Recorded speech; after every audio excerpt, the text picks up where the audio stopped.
안녕하세요. 한류의 신과 해외 반응을 소개하는 K클래스TV입니다. 오늘은 기생수 2주 연속 글로벌 1위를 차지했다는 소식을 전해드리고 눈물의 여왕에 열광하는 일본 시청자 반응까지 살펴보겠습니다. 17일 넷플릭스 탑10 웹사이트에 따르면 넷플릭스 시리즈 기생수 더 그레이는 지난 8일부터 14일까지 980만 뷰를 기록하며 넷플릭스 글로벌 탑10 TV 시리즈 부문 1위를 차지했습니다. 이는 영어 부문 1위인 3채의 480만 뷰를 훌쩍 뛰어넘는 기록으로 기생수 더 그레이는 영어와 비영어 통합 1위까지 오르며 놀라운 저력을 과시했습니다. 또한 한국을 비롯해 칠레, 멕시코, 인도네시아, 말레이시아, 필리핀, 싱가포르, 태국, 대만, 베트남 등 34개국에서 1위, 전세계 84개국 탑10에 이름을 올렸으며 일본은 3위입니다. 지난 5일 공개된 기생수 더 그레이는 인간을 숙주로 삼아 세력을 확장하려는 기생생물들이 등장하자 이를 저지하려는 전담팀 더 그레이 작전이 시작되고 이 가운데 기생생물과 공생하게 된 인간 수인의 이야기를 그린 넷플릭스 시리즈로 전소니, 구규환, 이정현, 권혜요, 김인권 등이 출연했습니다. 기생생물이 인간의 뇌를 장악해 신체를 조종한다는 기발한 상상력과 철학적인 메시지로 30개 이상의 지역과 국가에서 누적 판매 2,500만 부 이상을 기록한 이하키 히토시의 만화 기생수가 원작입니다. 한국을 배경으로 확장된 세계관을 완성하며 역동적인 CG와 액션, 장르물 특유의 스릴, 대중적 재미, 공생과 공존의 메시지를 담으며 호평을 얻고 있습니다. 눈물의 여왕은 비영어 3위에 위치해 있지만 총 시청 시간으로 따지면 바뀌기 전 순위 집계 방식으로 독보적으로 전세계 1위입니다. 총 시청 시간으로 영어 1위 미드 3채가 3,550만 시청 시간이고 기생수 더 그레이는 4,900만 시청 시간이라면 눈물의 여왕은 무려 6,540만 시청을 기록하고 있습니다. 결과적으로 바뀌기 전 순위를 따지면 전세계 압도적으로 1위는 눈물의 여왕, 2위는 기생수 더 그레이, 3위가 3채가 되는 것입니다. 바로 이런 가시성 때문에 넷플릭스가 미드를 띄우기 위해 순위 집계 방식을 꼼수로 바꿨다는 의심을 사는 것입니다. 오늘 날짜 플리스펙트로 순위를 살펴보면 영드, 베이비 레인디어가 1위에 올라있는데 어제 1위에 올랐던 노르웨이 드라마 한여름밤의 축제와 거의 비슷한 회차와 실행시간을 가지고 있습니다. 한여름밤의 축제는 총 5회에 30분 내외의 짧은 실행시간, 오늘 1위에 오른 베이비 레인디어는 7회 30분 내외의 짧은 실행시간으로 애니메이션 포맷과 비슷해서 새로 바뀐 넷플릭스 순위 집계 방식에 특화되었습니다. 결과적으로 이 애니, 미드, 그리고 유럽이 넷플릭스 순위 상위로 올라가기 위해서 드라마 형식을 짧은 회차, 짧은 실행시간으로 방송 포맷을 바꾸고 있다는 것입니다. 이번에 기생수 더 그레이가 넷플릭스 1위에 빠르게 올랐던 이유도 바뀐 포맷에 적응하기 위해 6회차에 회당 40에서 50분으로 기존 K드라마와 다르게 제작했기 때문입니다.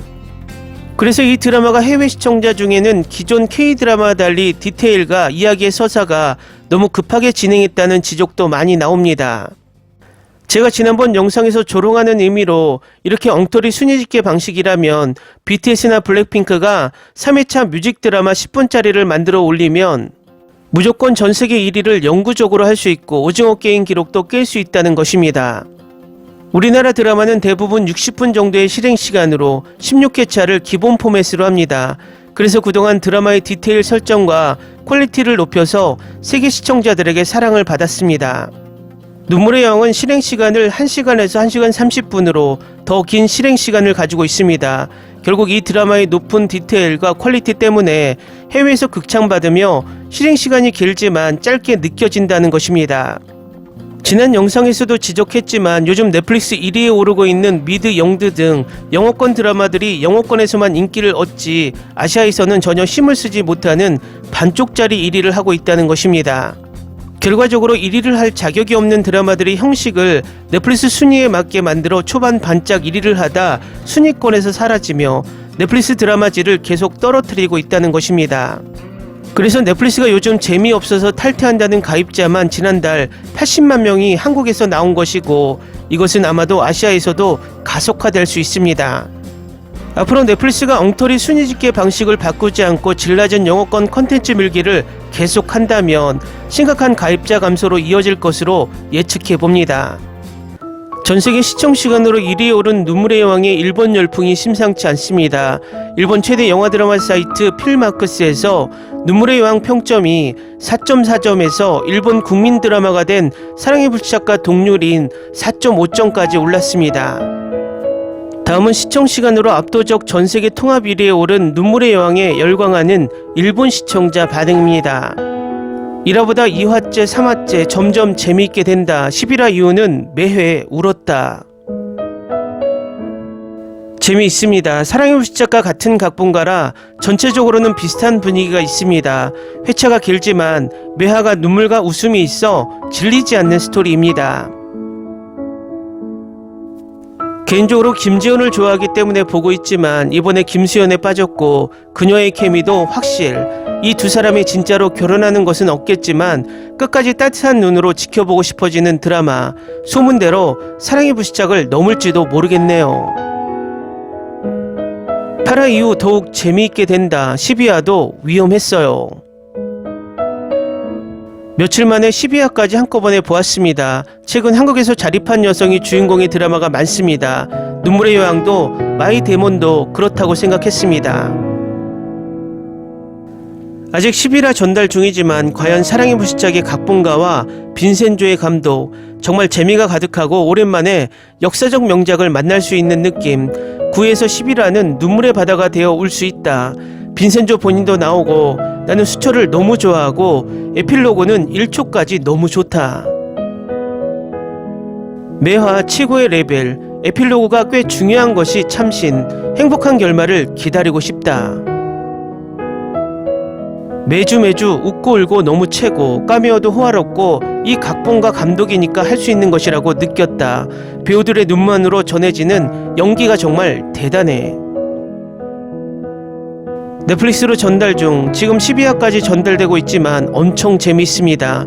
다음이 너무 재미있어 위험합니다. 이야기의 전기가 최고입니다. 아직 12화이기 때문에 얽힌 평가일지도 모르지만 정말 너무 보고 싶은 이 드라마를 보기 위해 일주일을 열심히 기다리고 있다. 최고, 앞으로 4회밖에 없어요 여러분. 시청률 20%가 넘었습니다. 재미있다. 주말의 즐거움이라고 하면 이것밖에 없다. 앞으로 어떻게 되는지 정말 궁금하다. 12화까지 시청, 이제 눈물이 멈추지 않는다. 1화 때 상상하지 못했을 정도로 모두에게 사랑이 깊어지고 있다. 가족의 식사 장면은 눈물이 멈추지 않는다. 행복한 결말을 바란다. 말할 필요도 없이 눈이 행복합니다. 그것뿐만 아니라 두 사람의 눈 연기가 대단하다. 지금까지 좋아하는 한국 드라마는 상속자들이 1위였지만 11화째로 이미 제일 좋아하는 작품이 될 것 같습니다. 한국 드라마에서 가장 좋아하는 작품일지도. 매주 토일 심야에 이것을 보고 나 자신도 눈물의 여왕이 되고 있습니다. 댓글 반응 잘 보셨나요? 이미 일본은 눈물의 여왕 신드롬에 들어간 모습입니다. 넷플릭스 순위집계 방식의 꼼수만 아니었어도 이 드라마는 이상한 변호사 우영우만큼의 신드롬이 전 세계에 불었을 것이라 개인적으로 추측해 봅니다. 앞으로 이 드라마가 나머지 4회를 잘 마무리해서 명작 드라마로 남길 바랍니다. K클래스TV는 한류 외신과 해외 반응을 꾸준히 쫓아가 보겠습니다. 재밌게 잘 보셨나요? 여러분의 구독, 좋아요, 댓글, 알림 설정은 컨텐츠 제작에 큰 힘이 됩니다. 그리고 항상 하시는 일마다 대박 나시고 행복하시길 바랍니다.